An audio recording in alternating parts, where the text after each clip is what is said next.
Question d'islam par Ghalib Benchir.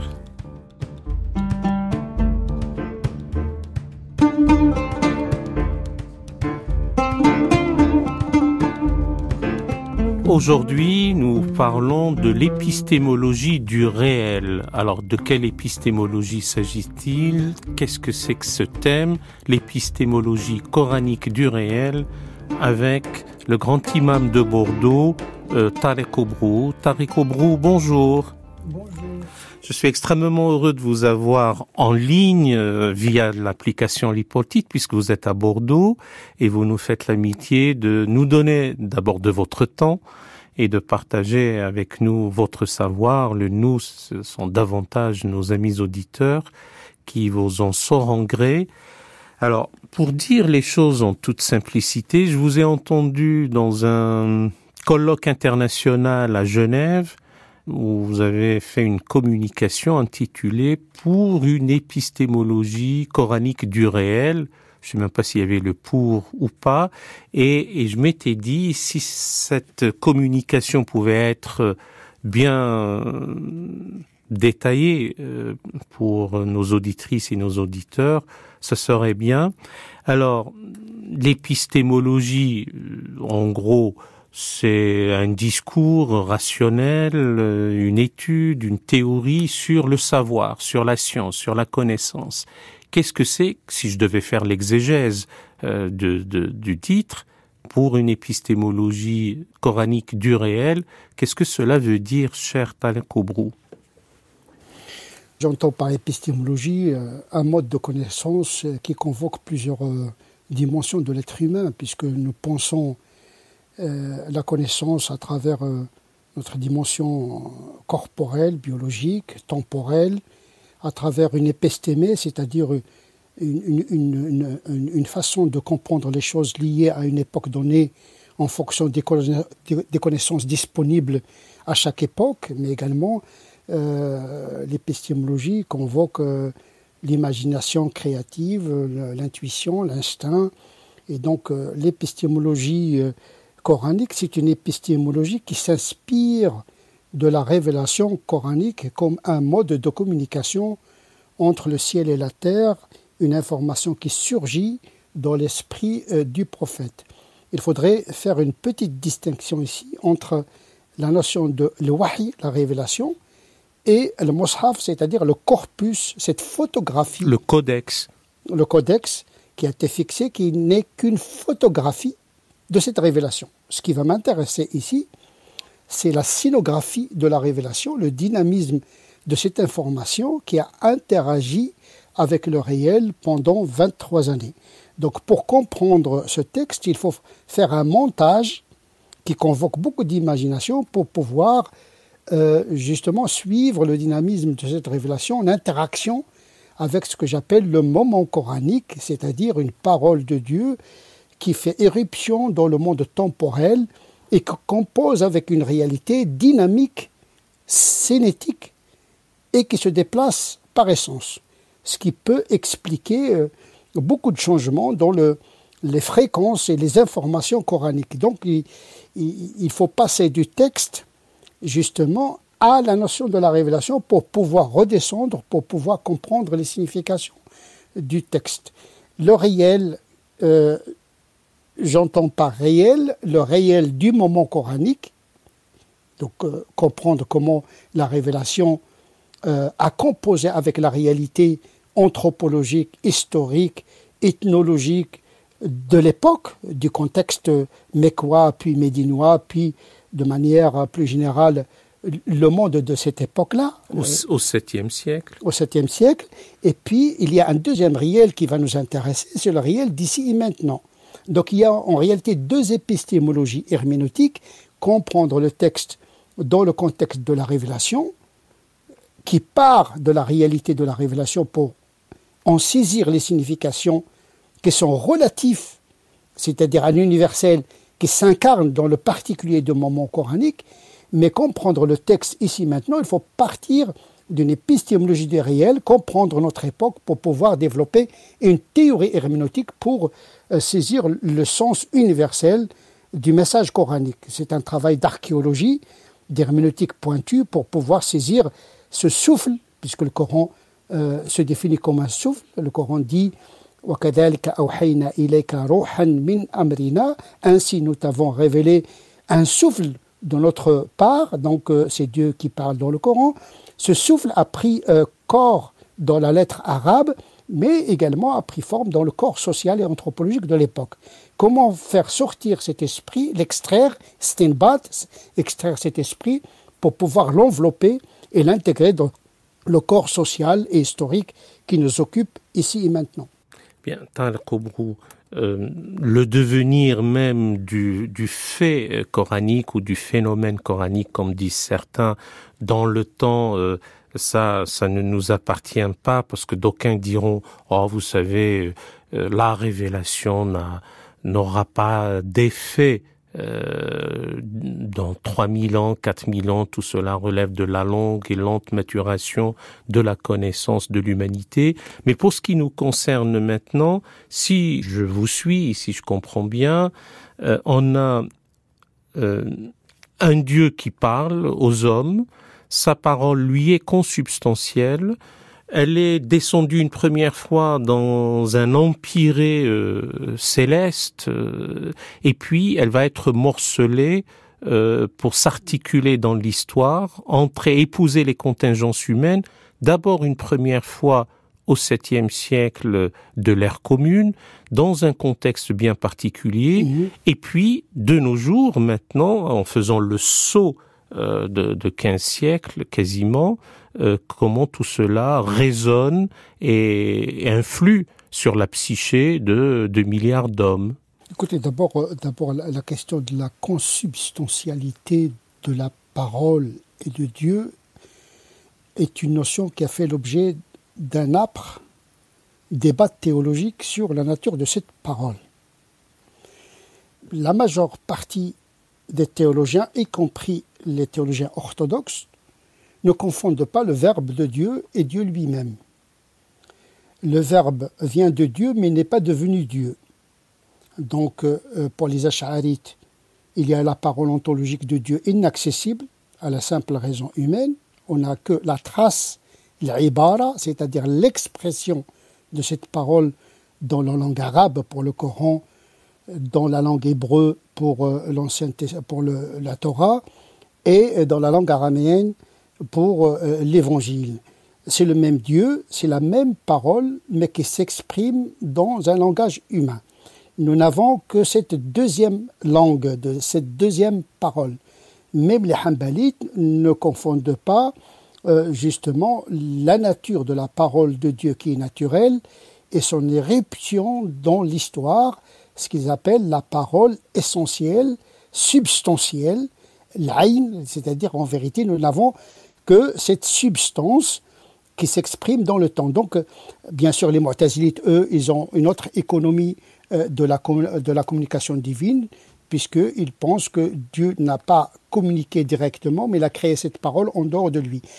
Tout le monde est d'accord que cette parole s'origine en Dieu lui-même. Ils ne sont pas sûrs et d'accord sur l'économie de ce qu'on appelle la descente, c'est-à-dire la manifestation de cette parole dans l'univers des humains. Donc, il y a toujours une distance qui est gardée, et c'est heureux pour la raison humaine parce que il y a une marge de manœuvre, c'est-à-dire que cette parole n'est pas absolue, il est absolu de par son origine, mais il est relative de par son expression. Donc, l'universel divin, il s'exprime dans la singularité de l'histoire humaine. Donc, cette introduction elle est très importante parce que beaucoup de musulmans confondent l'absoluité de la source avec l'absoluité du sens de la révélation. Et donc, déjà, on désamorce le littéralisme. Si on fait cette distinction entre la parole intérieure de Dieu et la parole qui s'exprime dans un langage humain, on relativise déjà, de prime abord, les significations du Coran. Et donc, ça nous met un petit peu vraiment à l'aise quand on travaille sur le Coran. On travaille sur les traces de Dieu. le Coran se qualifie comme un ensemble de ayat, qui sont des signes, qui sont des traces. Donc en réalité, quand on fait l'herméneutique du Coran, on fait l'herméneutique de la trace de Dieu, mais on ne fait pas l'herméneutique de l'ontologie de Dieu en tant que telle. Donc effectivement, cette introduction théologique et métaphysique, elle est très importante pour justement aborder la lettre du texte. Et donc, ce qui nous permet toujours de renouveler le sens du texte en fonction de l'évolution du contexte. Alors, par souci de ne pas vous interrompre dans votre développement, cher Tariq Oubrou, je ne voulais pas dire que vous avez évoqué à la fois les Ash'arites, les Hanbalites et les Mu'tazilites, que vous connaissez très bien, alors que nos auditeurs auraient souhaité comprendre davantage, ne serait-ce que d'une manière très sommaire, leur tendance, en quoi ne sont-ils pas d'accord entre eux, ou qu'est-ce qui les différencie déjà dans leur rapport, comme vous l'avez expliqué, quant à la parole de Dieu. Il y a ce qu'on appelle les ipsissima verba Dei, la parole même de Dieu, et cette trace, cette projection, ou pour l'école mu'tazilite, cette création de la parole, parce que les conséquences à la fois théologiques et même la compréhension du donné révélé n'est pas la même selon la compréhension. Écoutez, les mu'tazilites ne disent pas que le Coran ne vient pas de Dieu, il vient de Dieu. Et donc il garde sa sacralité d'une certaine manière.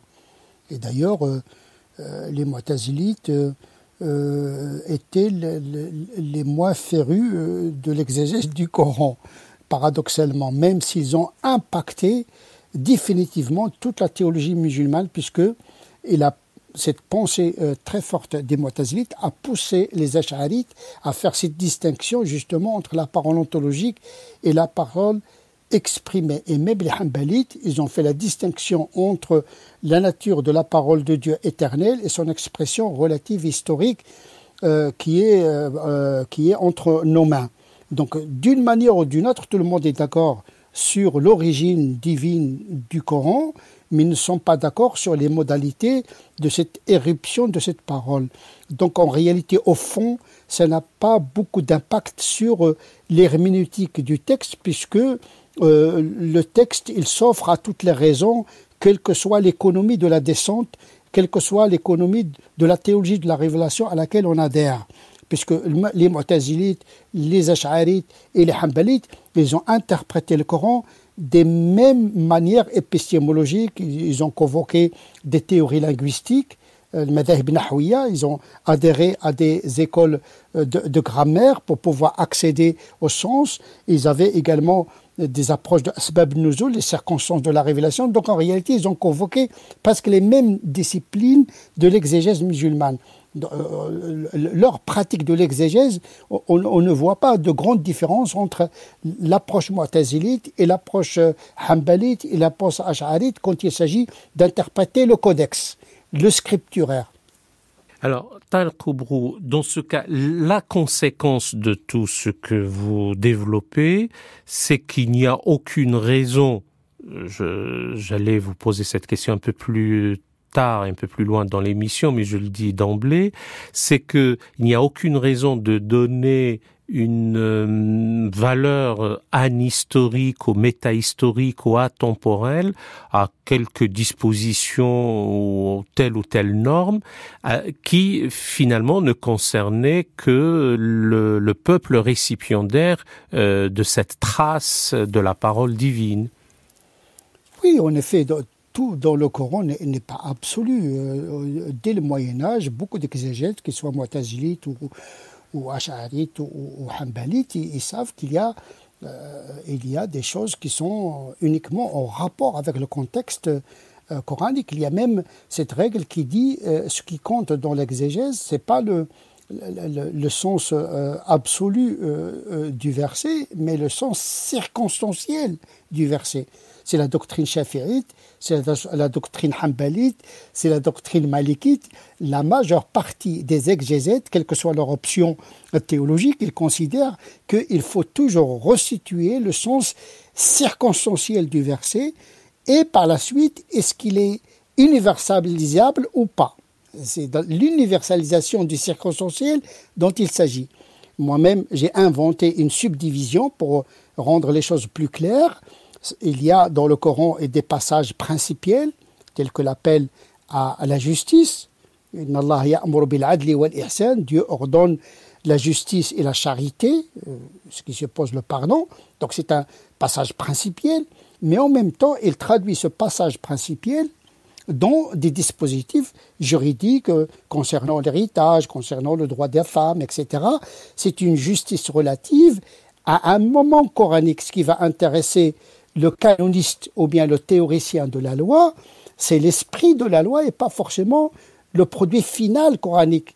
Parce qu'on s'inspire de la méthode de la révélation coranique, c'est-à-dire négocier le principe universel en rapport avec une situation donnée. C'est pourquoi j'ai parlé de l'épistémologie coranique du réel, c'est-à-dire la mise en rapport de l'absolu avec la circonstance. Donc il ne faut pas confondre dans la taxonomie les passages qui restent universels et les passages qui pourraient être universalisables ou pas, selon le réel où se trouve l'exégète ou bien la communauté musulmane concernée.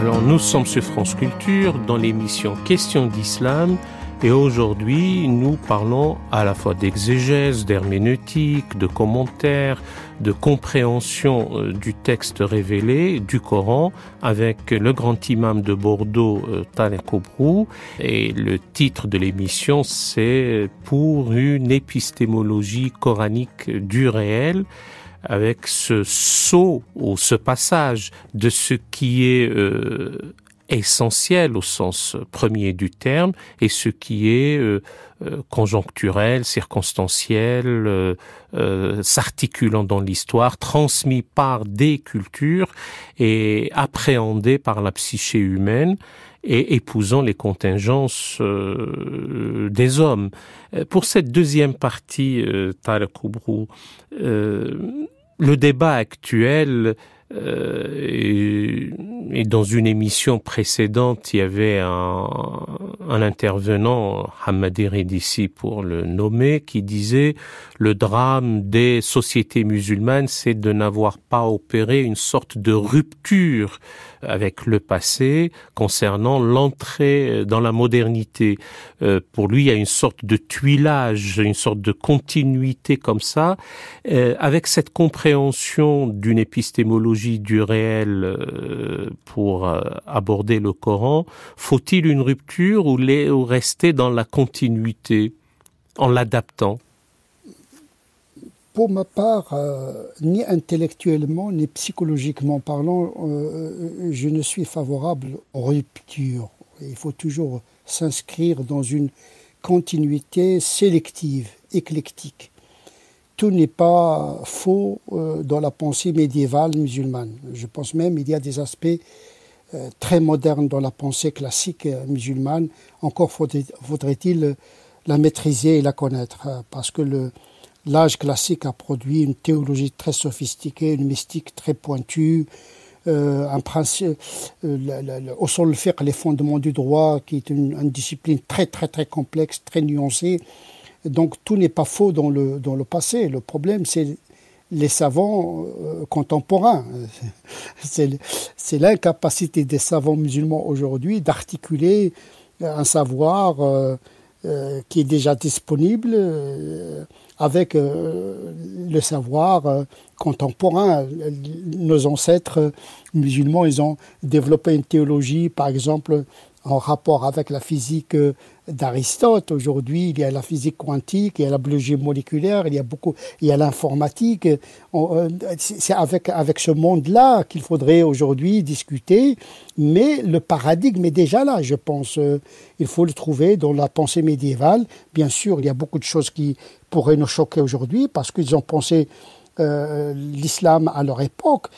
L'islam a toujours été porté par des cultures. Le Coran lui-même, il a été porté par la culture de son temps.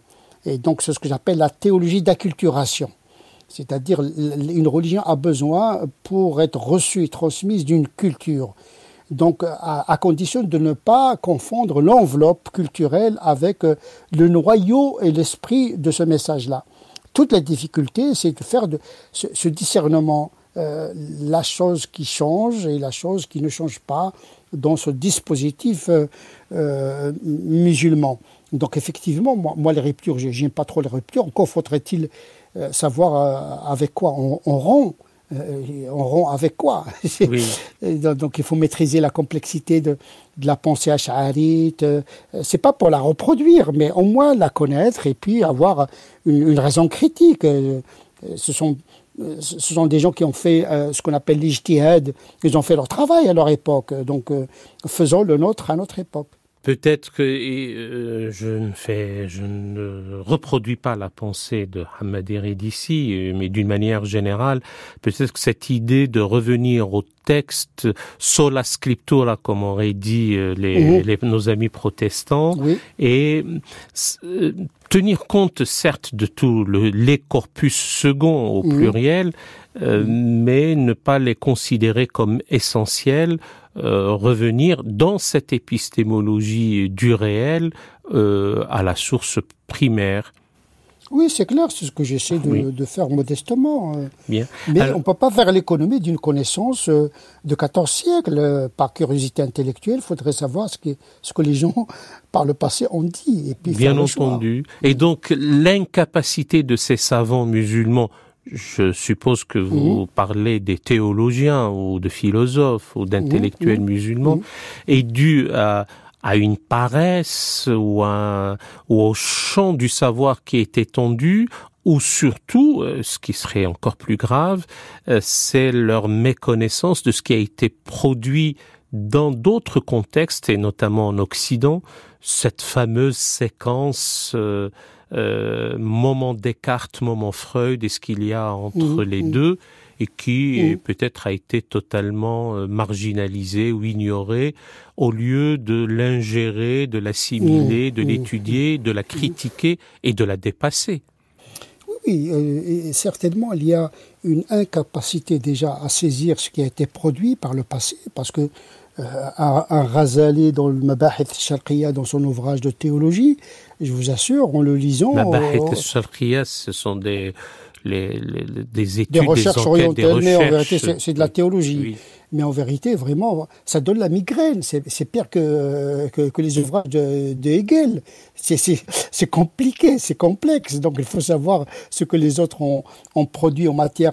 Quand un Razi, il parle du temps, mais vraiment, c'est d'une approche très moderne. Est-ce que le temps existe? C'est ce que la mécanique quantique aujourd'hui et la relativité d'Einstein posent comme question. La relativité du temps, ils ont anticipé beaucoup de questions de manière métaphysique, mais qui sont aujourd'hui posées de manière scientifique. D'une part, il y a une incapacité à saisir la production de 14 siècles de milliers de savants musulmans, mais nous avons également une autre incapacité à saisir ce que l'Occident a produit comme connaissance sophistiquée. Donc il s'agit d'être à l'interface des classiques et du moderne et d'être doublement critique. Critique par rapport à ce qui a été produit au nom de l'islam et être critique par rapport à la connaissance contemporaine. Donc il ne s'agit pas de canoniser la connaissance contemporaine. Il est sujet également à critique. La sociologie, l'anthropologie, il y a beaucoup de théories physiques, etc. Donc il faut être en capacité d'avoir cette double compétence, d'être à la fois critique à la production, par rapport à la production classique, théologique, canonique, etc., et même philosophique, produite par la pensée arabo-musulmane, mais également être critique par rapport à ce que produit l'esprit humain aujourd'hui, même si on a atteint un niveau très très élevé de production intellectuelle aujourd'hui. Alors, Tal Koubrou, que pensez-vous de ceux qui disent, comme il y a deux phases dans la révélation coranique, globalement, on a la phase mécoise et la phase médinoise, l'essentiel du Coran ou de cette révélation et dans la portée, dans le souffle universel de la période mécoise. Quant à la partie médinoise, qui est un peu plus normative, un peu plus principielle, un peu plus même de facture législative et de veine d'approche canonique, il faut la laisser à son temps et ne prendre en considération que la période mécoise. Là aussi, il y a un malentendu, parce que qui peut définir un passage mécois et un passage médinois? Par exemple, le Surat al-Rahman, la sourate de la miséricorde. Est-ce qu'elle est mécoise, est-ce qu'elle est médinoise, etc. La première difficulté, c'est la taxonomie temporelle des versets. C'est un texte intriqué où le mécois s'intrique avec le médinois, etc. Donc, il faut changer de paradigme. C'est trop simpliste de dire, voilà, il y avait une période mécoise, c'est très tolérant, etc., etc. Et puis médinois, il y a une période belliqueuse, etc. C'est un paradigme herméneutique qui est, à mon avis, très faux. Il ne tient pas la route parce que le djihad, il a été annoncé à la Mecque déjà.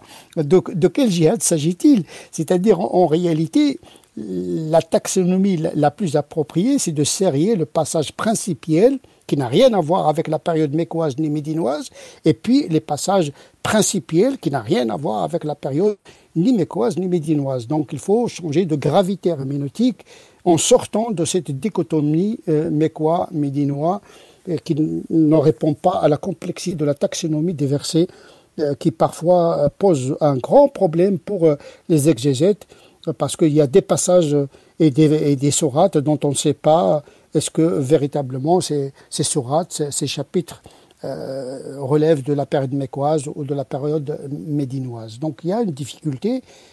Moi je pense qu'il faut changer de paradigme et de ne pas être dans ce raisonnement, à mon avis, un peu simple. Oui, vous avez tout à fait raison de dire qu'on simplifie par trop les choses qui sont par essence complexes, difficiles, compliquées.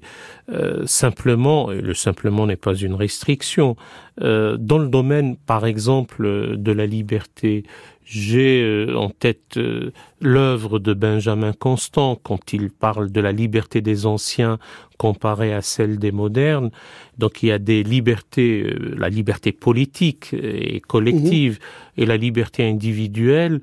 Les musulmans, dans les contextes occidentaux, jouissent en principe des deux, alors que dans les contextes islamiques, les choses sont beaucoup plus difficiles.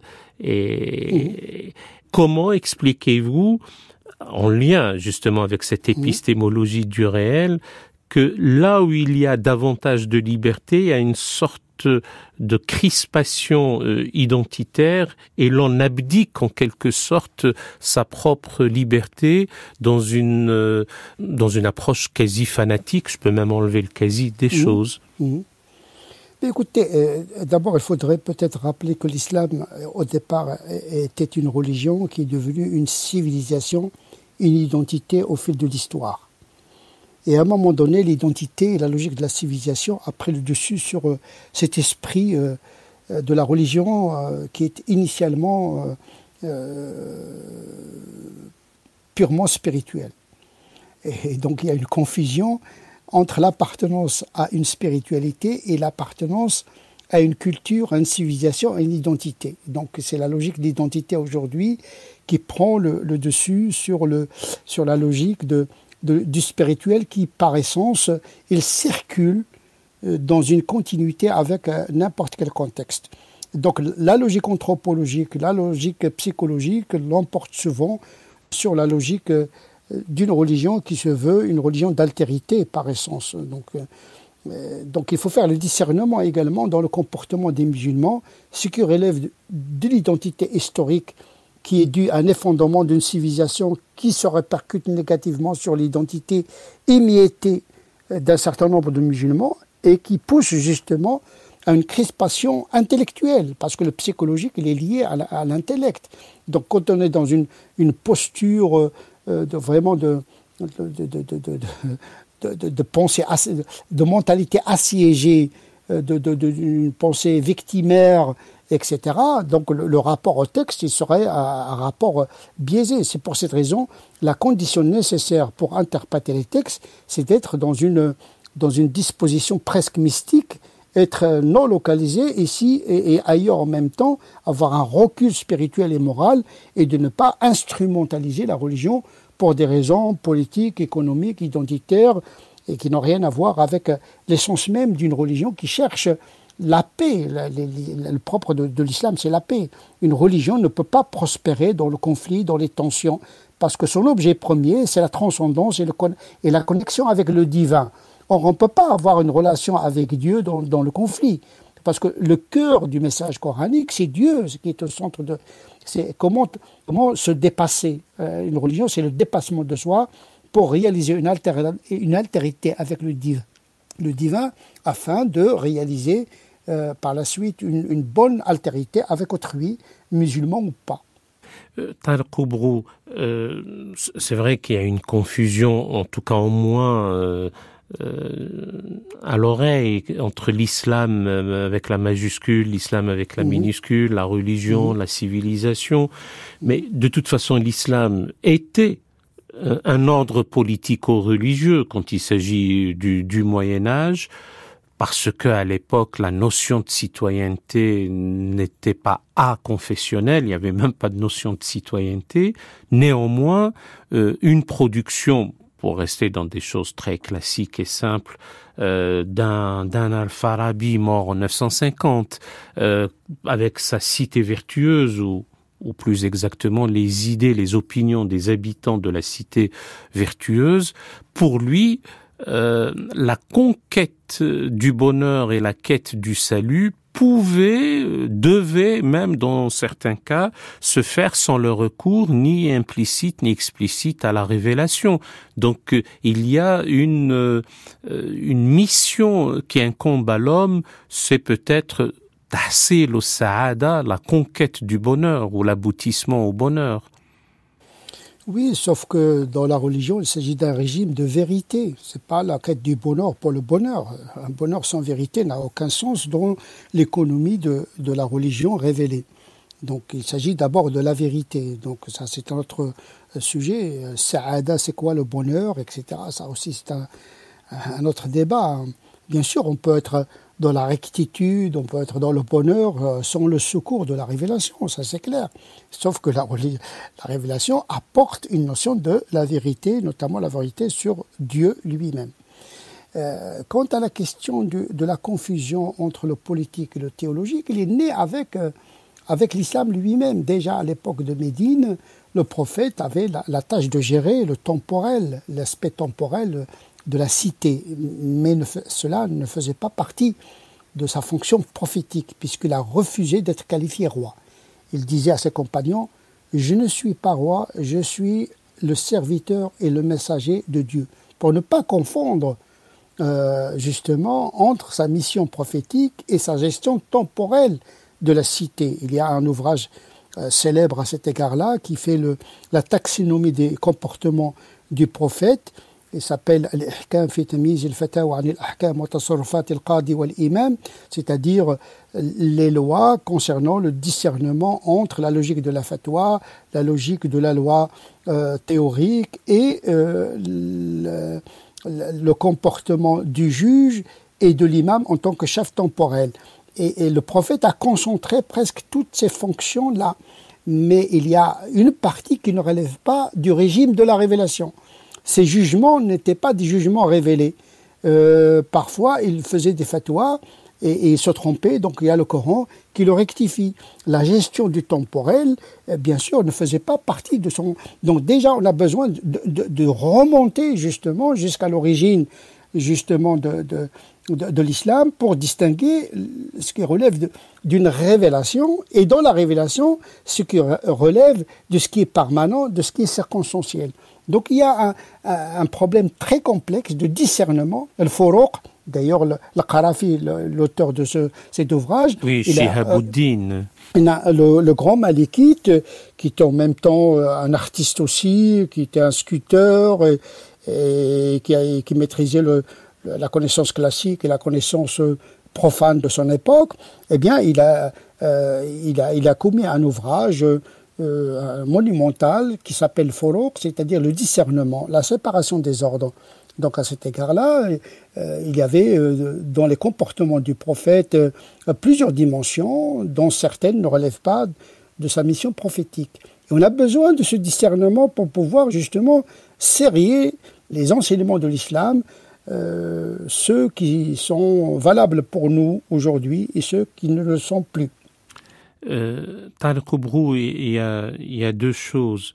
La première, c'est la charge, disons, temporelle, ou la partie temporelle de la mission prophétique du temps de Médine, quand il devait gérer les affaires publiques, la cité de Médine.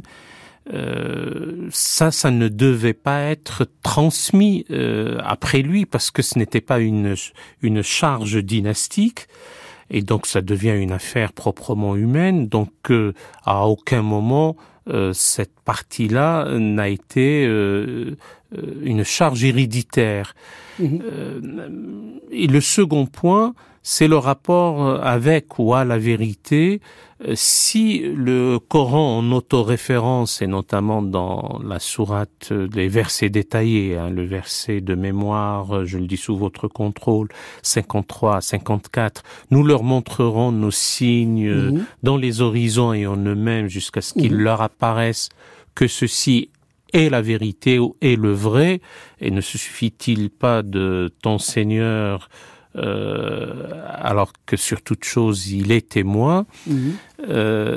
C'est le plus important, c'est effectivement un rapport à la vérité, ou c'est ou le salut de l'homme, ou réussir son passage ici-bas.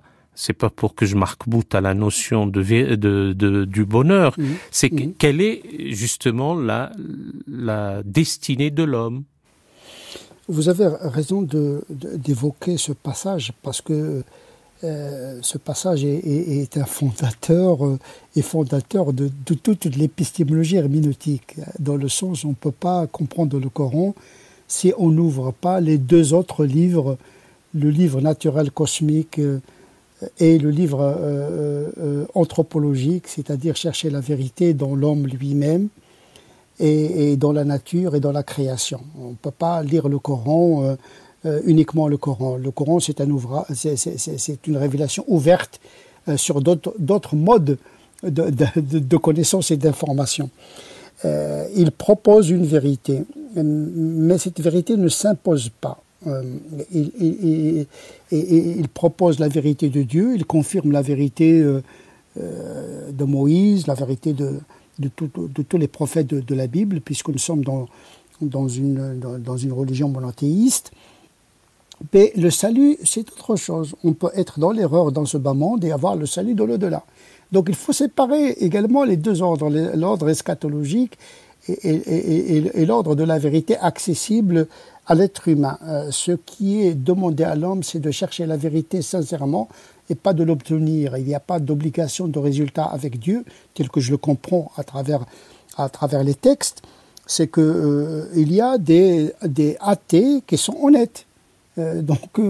En réalité, ce que le Coran condamne, c'est la mécréance en connaissance de cause. Mais celui qui n'a pas trouvé de raison de croire, puisque Dieu renvoie à la raison humaine, il ne juge les personnes qu'à travers ce que leur raison leur a dicté comme vérité. Mais ce qui est condamnable, c'est de refuser la vérité par orgueil. Voilà, c'est le péché radical que le Coran condamne sans appel. Connaître la vérité et la refuser par orgueil.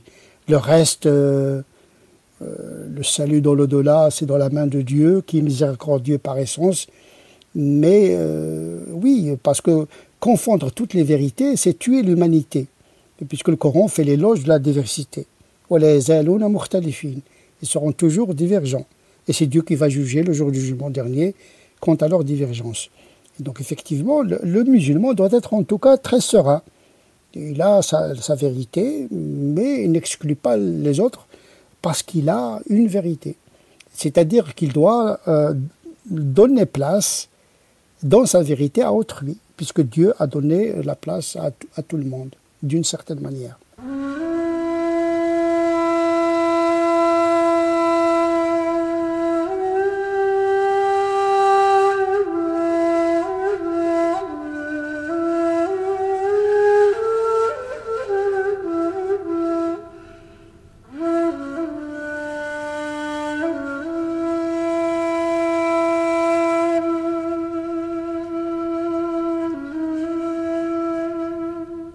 Alors, nous sommes sur France Culture dans l'émission Questions d'Islam.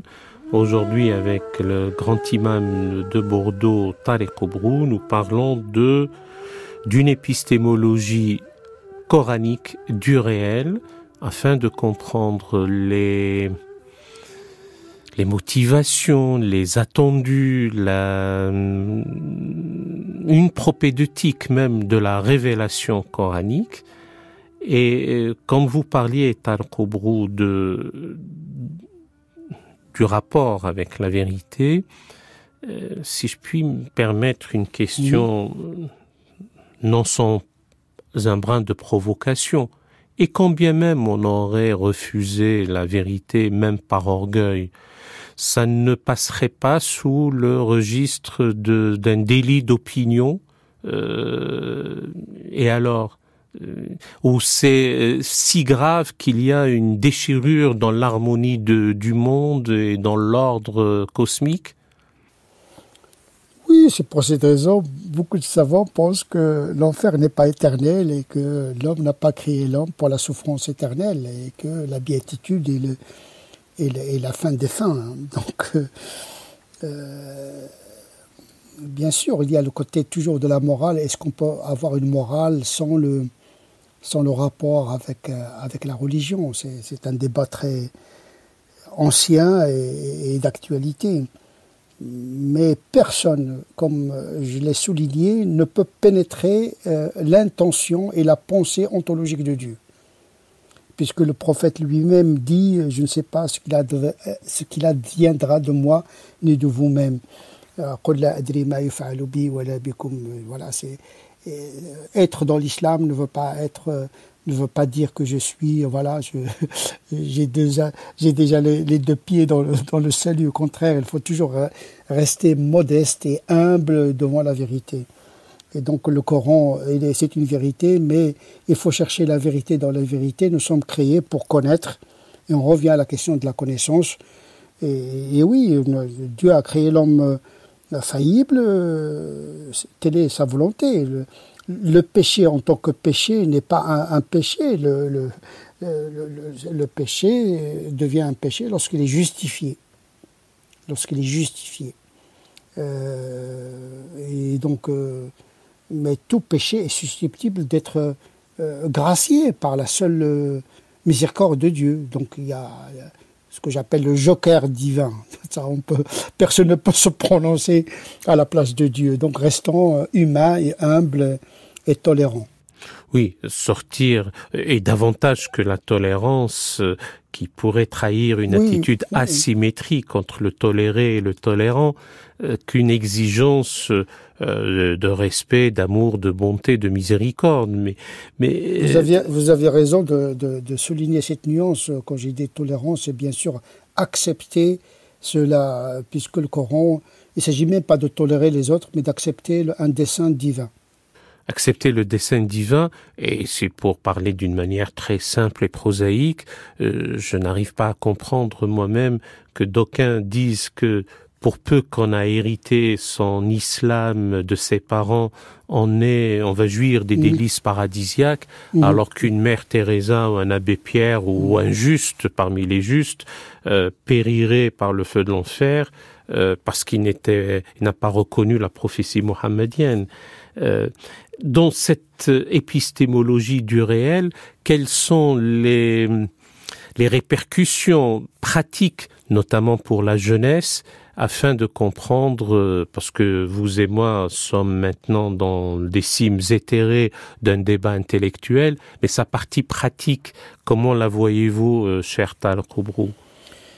Je pense que l'enseignement de l'islam doit passer par une simplification, ce que j'appelle l'orthodoxie minimaliste, des dogmes ambivalents qui laissent une grande latitude aux croyants musulmans de se représenter Dieu, le salut, et puis une orthopraxie minimaliste concentrée sur l'essentiel des pratiques. Bien sûr, il y a le culte qui ne change pas, avec des aménagements pour que les musulmans à la fois respectent à la fois sa religion, mais également en prenant en considération son rythme social, professionnel.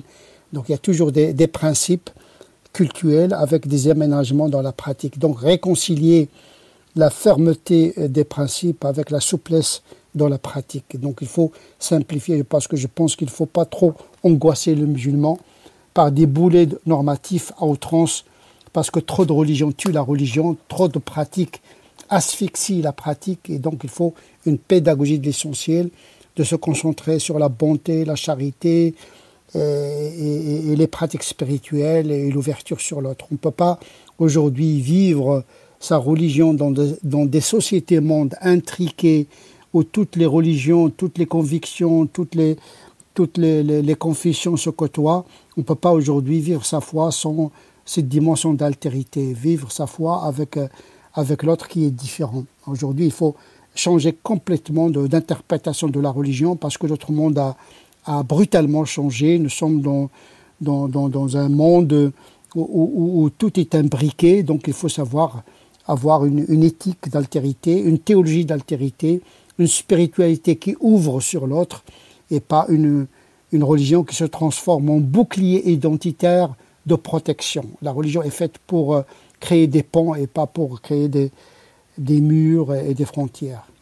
Alors, comment une compréhension dans le sens que vous venez de dire, qui est la croyance en Dieu implique d'être au service des hommes et des femmes, de l'humanité, et dans un contexte sécularisé, puisse donner lieu à une citoyenneté harmonieuse, apaisée, paisible, heureuse même, en s'acquittant de ses devoirs afin de jouir de ses droits.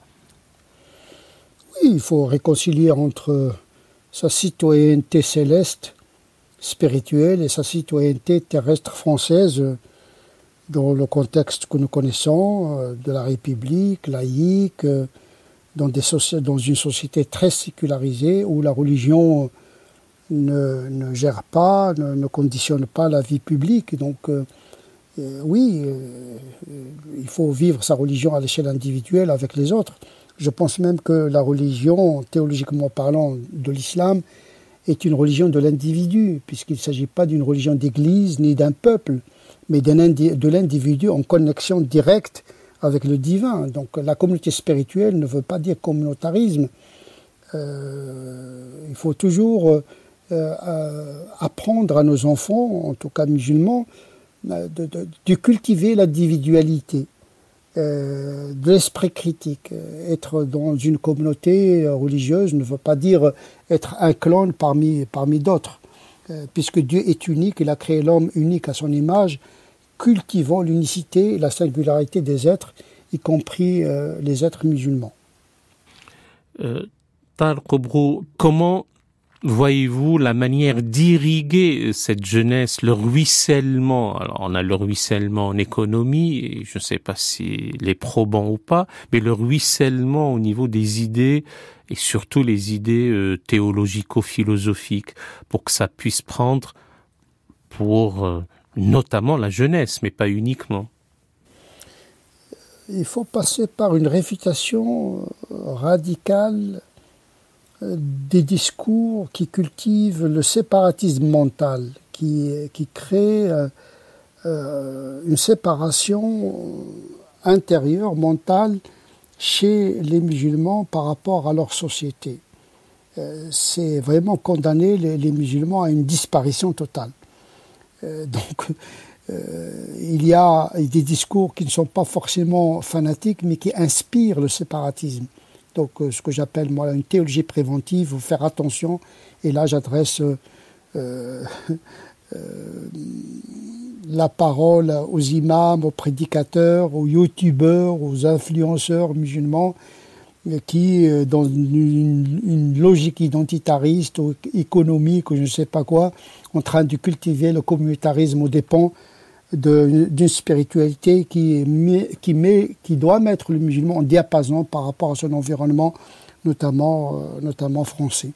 Et donc, oui, il faut passer par une réfutation intelligente de déconstruction d'un discours qui vise à marginaliser les musulmans du devenir de l'histoire humaine. Il faut qu'ils contribuent, les musulmans, ils contribuent à la civilisation occidentale en tant que citoyens, nourris par leur spiritualité comme une valeur ajoutée à la société française notamment.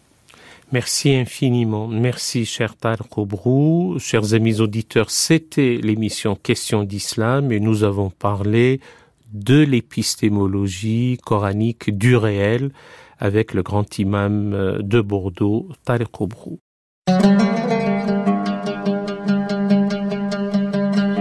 Vous retrouverez l'émission comme toutes celles de la chaîne sur le site de France Culture et vous pourrez la podcaster et la réécouter sur l'application Radio France. Vous retrouverez aussi les références des musiques et des livres sur le site franceculture.fr. L'attaché d'émission est Thierry Beauchamp. La prise de son a été assurée aujourd'hui par Benjamin Vignal et la réalisation par l'amie Émilie Valac.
Thank you.